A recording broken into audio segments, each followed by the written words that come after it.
talk you through the practicalities and introduce our speaker, Professor. A third part is going to be whether or not the business method actually promotes more ethical decision making. I'm aware that this may be of as much interest or more interest than some of the earlier things which I've said. I'll try and judge it by the expressions on your faces and the amount of fidgeting that you've done. I don't know how many of you know the practice of actually sticking your hand up, and that's such a learnt social convention, a very powerful social convention for, without making a big racket, drawing people into common action. And so this is an example perhaps of the ways that Quakers have invented things in order to for want of a better word, engineer social activity so that it's efficient. Okay, so moral decision making. This is a tricky area perhaps because what's morality? Okay, it's really very subjective, isn't it? Well, working cognitive science has actually started to think about what kinds of moral models, what are the mental models that we use to think in situations where you've got to make decisions considered to have moral implications. So this isn't just Steven Pinker's ideas, but he synthesizes it particularly well. So in his book, The Better Angels of Our Nature, what this does is to identify models that we use in order to do reasoning in situations where there's morality. And there are 5 models. Perhaps the first one isn't a model, it's just the absence of such reasoning. But then there's tribal, communal, reasoning, authority ranking, equality matching, and rational legal. And all of these words will be familiar to you, but it's the way that they're synthesized together which I think is new. No moral relation model basically says you're a member of a group, but there are other people, but you don't treat them as people, they're objects.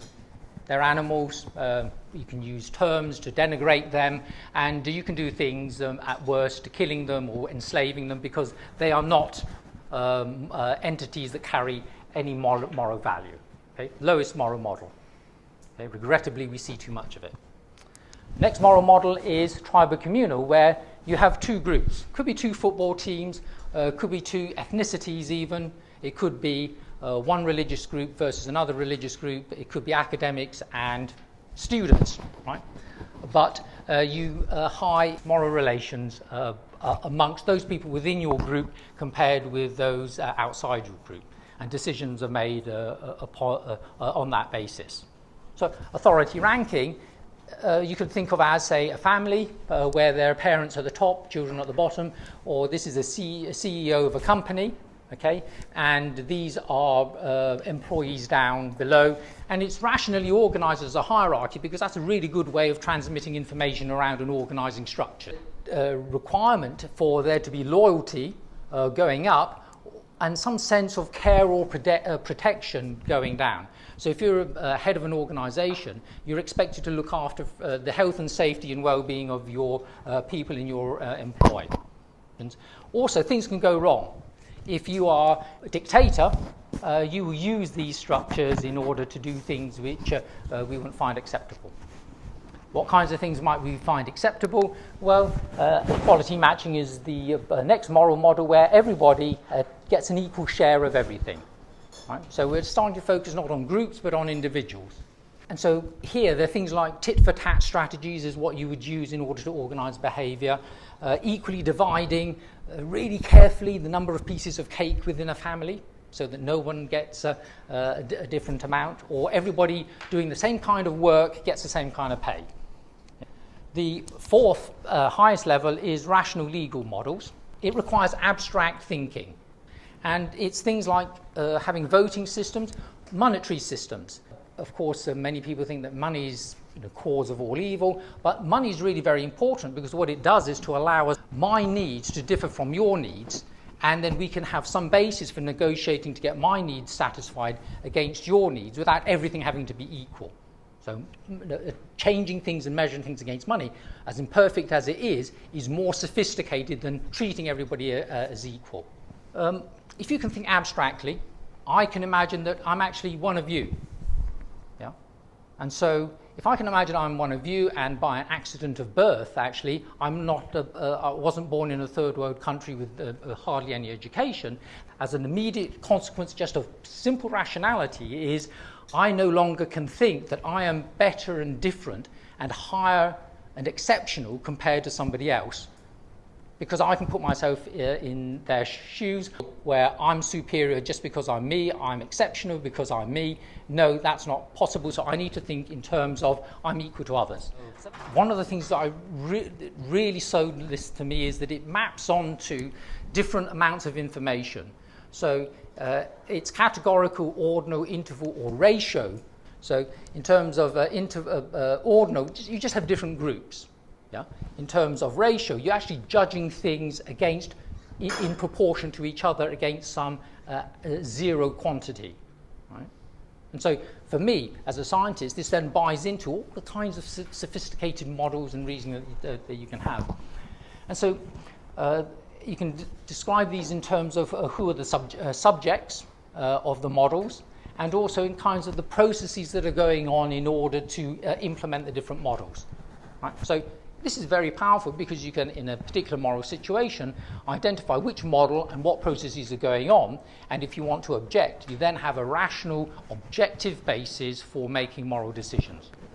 I think it's a very powerful argument that no longer do I, as a non-theist, have to wave my hands at, well, there are some, there's some objective criteria for making moral judgments.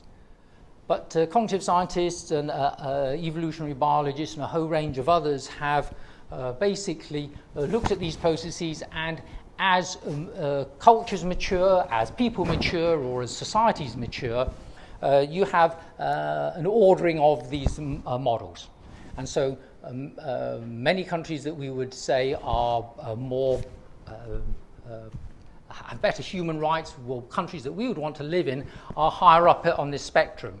Okay? Children are down here. They're very tribal and communal, perhaps, in some circumstances, or they may not even recognize that their brother or sister is today to be recognized as having the same value as them.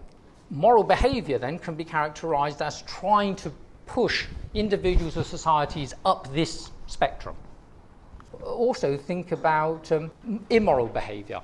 So if there's a natural ordering here, what might happen is people might want to try and push, say, authority ranking above the others. So as a dictator, you might push authority ranking so that legal rational aspects of are made secondary to, similarly with the communal tribal issues. So one of the things I think is terrible is any country that will, on the basis of an ethnicity, distinguish people within that population. So there's one country recently introduced having the ethnicity put onto passports. And that, of course, led to communal violence because it's easy to precisely determine people's ethnicity, okay? Even though they'd lived together contentedly for decades. A function of a moral model then also is to work in the opposite way, where there may be forces that naturally are pushing these things upwards, right? And so perhaps what we want it to do is to use the higher moral models to stop forces which are trying to promote lower moral models. And we can pop up at a further level and say, well, if you're a dictator or a rogue state, what you might do is actually use the instruments of legal systems or notions of equality. My group is more equal than your group, okay? Or changing laws of the country in order to promote these things over others. These are all models that we recognize, but it's then the system upon which you can build that I think is really powerful for thinking. And what we can do is apply this to exactly the same tools which we had earlier on and ask the question, how do they relate to the moral models which you would say are more advanced versus the more primitive? Do they support the ones which are more advanced or perhaps hinder them? Or do they hinder the ones which are more primitive or perhaps, which you wouldn't want, would actually support the more primitive moral models? Ideally, what we would like is to come up with patterns which look like this, where there's support for the moral models, which are the more positive ones, and moral models which are not support for models which are more primitive. Okay, so this is the basic explanatory scheme which I'm using. Human behavior is really complex, so what I'm going to do is decompose it into, does the method actually support more moral decision making in terms of process, and then also in terms of the decisions that are made or the content that's produced. Let's take a concrete example first. The configuration where everybody is sat equidistant and equally able to attract the attention of the clerk is an example of equality matching. So we've got a thin solid line here. Okay? The clerk is trained to try and allow everybody who wishes to speak rather than excluding one group or another. But of course there's a danger in that the clerk could become an authority figure and be treated as an authority figure. But then again, the role of the clerk as a servant of the meeting and the very clear statement that they're a servant of the meeting might mitigate that. And I would invite you to go through the moral models and apply them in this way and see how does it pan out. If you're thinking about the decisions that are actually made, are they likely to be ones which are related more to the moral models or higher moral models or not? For example, if you're open-minded, we are very mindful, though, that we shouldn't be using that as a special position in which to judge others. And so there's a mitigation of having open-mindedness, which then works against tribalism. Okay? Quakers are very much against authority. And so in the history of Quakers, the doffing of caps and so forth is very much built into the psyche of Quakers. Yeah, but you can make similar kinds of arguments, but with respect to content. Okay? And so the corporate values of Quakerism, but also of many religions, but not all religions, are ones which promote rational legal models, notions of justice, okay? But also notions of equality. Try and summarize this. Okay? By P represents here process, and C stands for whether the content of the decision is one which is likely to be more moral, and green is something which is positive, whereas red is something where there perhaps is a clear argument against this tool supporting supporting a good moral model or acting against a poor moral model. There's more of the positives supported by the Quaker Business Method tools than not. This is just a theoretical analysis, as I said, for somebody who was so attracted to the moral models because the ethical legal ones were very much based on quantitative analysis and balancing, weighing different quantities.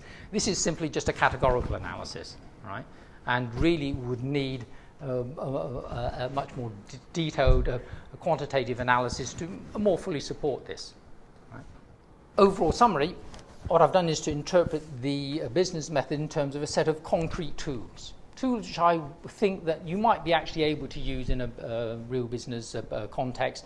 I've certainly tried to use them in a university context, and it made it a bit easier to chair the meeting I was chairing yesterday, even though there were some members of faculty who were particularly argumentative.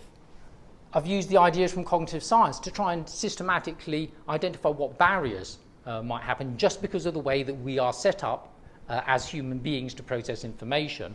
And the business method tools, to a large extent, I would say, have tried to mitigate those. So this natural exploration over 300 years has, I would say, more than stumbled across, has more or less systematically explored different options and then set some aside and kept others at work. Okay. It's possible, I think, to make moral judgments using the moral models. I'm not saying that it's universal to all possible situations, but I think that it's a very powerful way of thinking and making judgments, which in the past you might just have been left saying it's a matter of subjectivity. And it appears that maybe many of the tools of the Quaker Business Method promote processes that are themselves treat people better in the process of decision-making, process side, but also perhaps might generate decisions that are more moral in the end, not in the least because there are a set of corporate values, a set of values in general, which are aspired to, which, going back to the process in the second part of the talk, are in there and feeding into the process all the time, seeding ideas which might not otherwise have been thought of. So I think now's the time to, but before we break up in that work, is to propose a vote of thanks to Peter for all of the work he's done in preparing for today and indeed delivering to us in such an engaging and entertaining way. Quakers don't normally clap, but I think we can today.